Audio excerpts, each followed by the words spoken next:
Dear nursing officers, nursing nexus के इस platform पे आपका बहुत बहुत स्वागत है। आज 26 जनवरी 2026 को हम गणतंत्र दिवस पर एक नई सीरीज़ का आगाज़ कर रहे हैं। सीरीज़ का नाम है पोस्टमार्टम सीरीज़। इसमें हम 2017 से लेकर 2025 तक के जीएनएम फर्स्ट ईयर के सभी प्रीवियस ईयर पेपरों का पोस्टमार्टम करेंगे। आज हम बायो साइंस का 2017 जो पेपर हुआ था फरवरी में, उसका सेक्शन ए का पोस्टमार्टम करेंगे। अब देखिए, जो भी पेपर होते हैं जीएनएम फर्स्ट ईयर के, उनमें लगभग 80% कंटेंट रिपीट होता है, ये आपको पता है। तो 80% कंटेंट रिपीट होता है, यानी ये हमारे पास बहुत बड़ी अपॉर्चुनिटी रहती है कि हम इससे अच्छे परसेंटेज बना सकें। ये प्रीवियस ईयर पेपर, ये मान लीजिए कि हमें पास होने में हेल्प नहीं करते, हम इससे 80% तो आराम से ला सकते हैं पेपर में। 80% के साथ जीएनएम पास करना छोटी बात नहीं होती। इसलिए इस सीरीज़ के साथ हमारे साथ जुड़िए और आप अपने जीएनएम फर्स्ट ईयर के परसेंटेज में बढ़ोतरी के लिए। तो चलिए शुरू करते हैं। ये हमारा GNM first year bio science का पेपर हुआ फरवरी में 2017 में, वो है। इसमें एनाटॉमी, फिजियोलॉजी और माइक्रोबायोलॉजी आती है। पेपर होता है 3 घंटे का, 75 नंबर का पेपर होता है। तो सेक्शन ए स्टार्ट कर रहे हैं हम। इसमें सभी छोटे क्वेश्चन आते हैं जिनके प्रत्येक के 1 नंबर होता है। पहला प्रश्न ऑब्जेक्टिव टाइप्स क्वेश्चन है पहला। तो उनमें से कौन सा उपकला उत्तक का कार्य नहीं है, यानी हमारे पास जो उपकला उत्तक होते हैं उनका कार्य कौन सा नहीं है इसमें से। तो इसका सही आंसर होगा गति। जो उपकला उत्तक है उनका कार्य गति नहीं होता। तो ये सभी उपकला उत्तक हैं, उत्तकों के कार्य हैं तीनों, ये गति को छोड़कर तीनों। अवशोषण, अवशोषण आंतों का होता है, आंतों का अवशोषण का कार्य होता है। फिर है सुरक्षा, त्वचा, त्वचा का कार्य होता है सुरक्षा का। फिर आ गया स्त्रावण, तो ग्रंथियाँ, इसमें ग्रंथियाँ आती है। ग्रंथियों की उपकला उत्तक हार्मोन को स्रावित करती हैं, हार्मोन और एंजाइम। तो इसमें आ गया ग्रंथियाँ। तो समझ गए, उपकला उत्तक का कार्य होता है अवशोषण, सुरक्षा, स्त्रावण, लेकिन गति जो है वो उपकला उत्तक का कार्य नहीं होता। और जो गति है ये किसका कार्य होता है, ये मसल टिश्यूज का कार्य होता है। मस्कुलर टिश्यू, मस्कुलर टिश्यूज का जो है वो कार्य होता है गति का। अवशोषण, सुरक्षा और स्त्रावण, ये होता है उपकला उत्तकों का कार्य।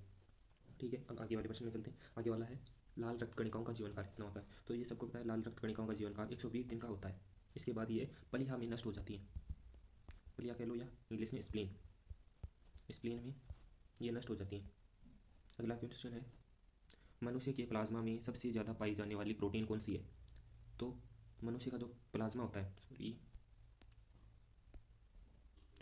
मनुष्य के प्लाज्मा में सबसे ज़्यादा पाई जाने वाली प्रोटीन कौन सी है, इसका आंसर है एल्बुमिन। कितनी होती है, 60% प्लाज्मा में यही होती है।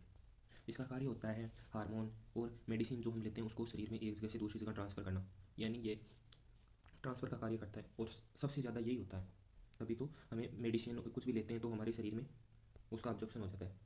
और जैसे हम पेन किलर्स लेते हैं तो हमारे हाथ में दर्द हो रहा है, हाथ का पेन रुक जाएगा, यानी हमें फील नहीं होगा फिर कि हाथ में पेन हो रहा है। वो काम यही करते हैं, ये 60% होती है। फिर होता है फिब्रिनोजन, ये भी प्लाज्मा प्रोटीन है, लेकिन ये इससे कम होता है। इसका क्या काम होता है, इसका काम होता है थक्का बनाना, ये रक्त का थक्का बनाता है, रक्त का थक्का। और फिर आ गया ग्लोबुलिन, ये भी प्लाज्मा प्रोटीन होता है और ये क्या करता है, ये एंटीबॉडी बनाता है, ये एंटीबॉडी बनाता है, यानी ये हमारे शरीर की सुरक्षा करता है। ये हमारे कोई चोट लग जाती है तो ये हमारे शरीर में जब भी कोई चोट लगती है तो ब्लड को रोकने का काम करता है। अगर ब्लड नहीं रुकेगा तो पेशेंट की डेथ हो जाएगी। लेकिन जो हमारा ये कोलेजन है, यह है प्लाज्मा प्रोटीन नहीं है, ये प्लाज्मा प्रोटीन नहीं है। यह क्या है, ये कनेक्टिव टिश्यू है, टिश्यूज़ का प्रोटीन है, जो हमारे कनेक्टिव टिश्यू होते हैं, जो बोन, मसल्स, इनमें पाए जाते हैं। तो सबसे ज़्यादा का ऑप्शन इसमें राइट होगा ए, 60%। तो इसको एक बार फिर से बता देते हैं। पहले में राइट होगा सी गति, दूसरे में होगा 120 दिन, तीसरे में राइट होगा एल्बुमिन ए। अब आते हैं अगले क्वेश्चन पर, फिल इन द ब्लैंक्स, रिक्त स्थानों को भरिए। तो पहला है तंत्रिका की 12वीं कपाल तंत्रिका है, यानी जो 12th कपाल तंत्रिका है, 12th नर्व है, वो कौन सी है, हाइपोग्लोसिस।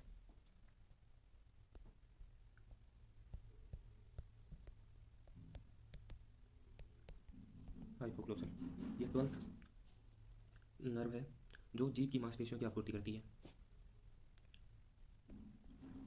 फिर अगला अगला है पाचन तंत्र का सबसे लंबा हिस्सा, यानी जो हमारा डाइजेस्टिव सिस्टम है उसमें लास्ट में जो पाचन तंत्र का सबसे लंबा बड़ा हिस्सा है वो कौन सा है, तो वो है छोटी आंत। छोटी आंत हमारी पाचन तंत्र का सबसे लॉन्गेस्ट पार्ट है।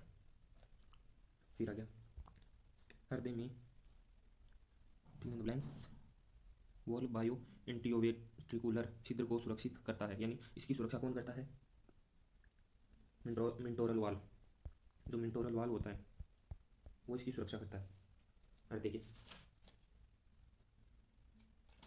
फिर अगला क्वेश्चन पे आते हैं। अगला क्वेश्चन क्या है, स्केलेटन में सबसे लंबी नलीदार हड्डी कौन सी है। ये बहुत इंपॉर्टेंट है, ये मान लो, क्योंकि इसमें ये 1 नंबर का क्वेश्चन आया है, लेकिन बहुत बार लॉन्ग बोन के बारे में डिटेल में पूछ लेता है विथ डायग्राम, तो इसको अच्छे से पढ़ना ही बेहतर रहेगा। ये आगे आएगा पेपर में 1 से 2 बार पूछा भी गया है। स्केलेटन सिस्टम से काफ़ी प्रश्न आते हैं, एक 15 नंबर का क्वेश्चन पक्का है, या तो 15 नंबर में आ जाएगा या 6 नंबर के 2 क्वेश्चन आ जाएंगे। तो स्केलेटन सिस्टम आपके लिए बहुत बहुत इंपॉर्टेंट है, ये मान के चलिए। तो फीमर जो है वो हमारे शरीर की सबसे लंबी बोन है जो जांग में पाई जाती है। अब तीसरे क्वेश्चन पे चलते हैं, ट्रू एंड फाल्स। अब कुछ सोचेंगे कि ये 1 नंबर के हैं, हम इन्हें छोड़ देंगे, लेकिन परसेंटेज यही बनाते हैं। जो सेक्शन ए है इसी में नंबर करते हैं, क्योंकि इसमें एग्जामिनर को साफ दिखता है कि ये आंसर गलत है, तो इसमें कोई नंबर नहीं मिलेगा। ऐसे हम कुछ लिख के आते हैं उसमें थोड़ा बहुत गलत है तो भी एग्जामिनर उसमें नंबर दे देता है कि स्टूडेंट ने लिखा है उससे थोड़ा बहुत गलत हो गया लेकिन लिखा है इसलिए नंबर। इसमें पूरे नंबर या तो पूरे नंबर मिलेंगे या पूरे नंबर कटेगा। 1 नंबर का प्रश्न है उसमें अब वो आपने गलत किया तो क्या ही दे देगा, इसलिए सेक्शन ए को कम नहीं आंकना चाहिए। तो पहला है corpus luteum progesterone and oestrogen स्रावित करता है, ये जो है ये सही है, ये बात हमारी करेक्ट है। फिर दूसरा एंडोमेट्रियम कार्डियक मसल की आंतरिक परत है। तो हमने पढ़ा होगा आपने कि जो एंडोमेट्रियम है वो हार्ट की लेयर नहीं होती, आंतरिक मसल हार्ट की नहीं होती, ये कह रहा है कार्डियक मसल है, तो ये गलत हो गया, क्योंकि एंडोमेट्रियम है वो गर्भाशय यूट्रस की होती है आंतरिक लेयर,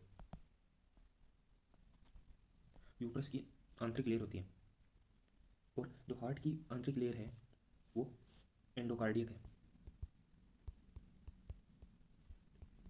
एंडोकार्डियम।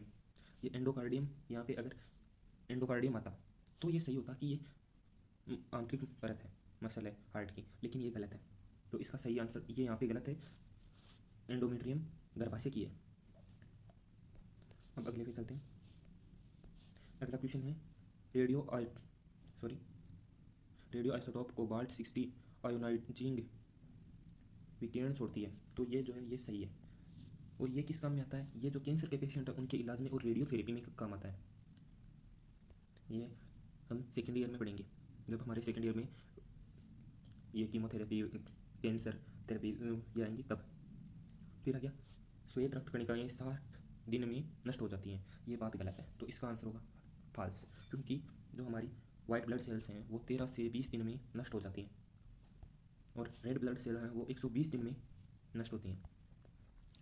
अब ये हमारे सेक्शन ए का लास्ट क्वेश्चन है, तो इसमें हमें मिलान करना है। प्रोटीन्स क्या है, प्रोटीन्स अमीनो एसिड से बने होते हैं, तो इसमें आ गया ये।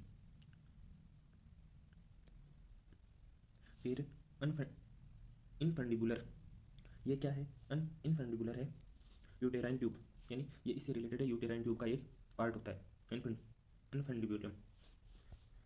फिर तीसरा है बैक्टीरियल ग्रोथ कल्चर मीडिया, ये कल्चर मीडिया हो गया। और फिर कैल्शियम जो है वो मानव शरीर के महत्वपूर्ण इलेक्ट्रोलाइट्स होते हैं। बस आज के लिए इतना ही। अब हम इस पेपर के सेक्शन बी का पोस्टमार्टम करेंगे हमारी अगली सीरीज़ में या अगले वीडियो में। हम उस वीडियो से जुड़ने के लिए हमारे चैनल को सब्सक्राइब करें, बेल आइकन दबाएं। आज के लिए बस इतना ही, मिलते हैं कल। ऑल द बेस्ट, आप सब अच्छे नंबरों से पास हो, यही हमारा गोल है। धन्यवाद।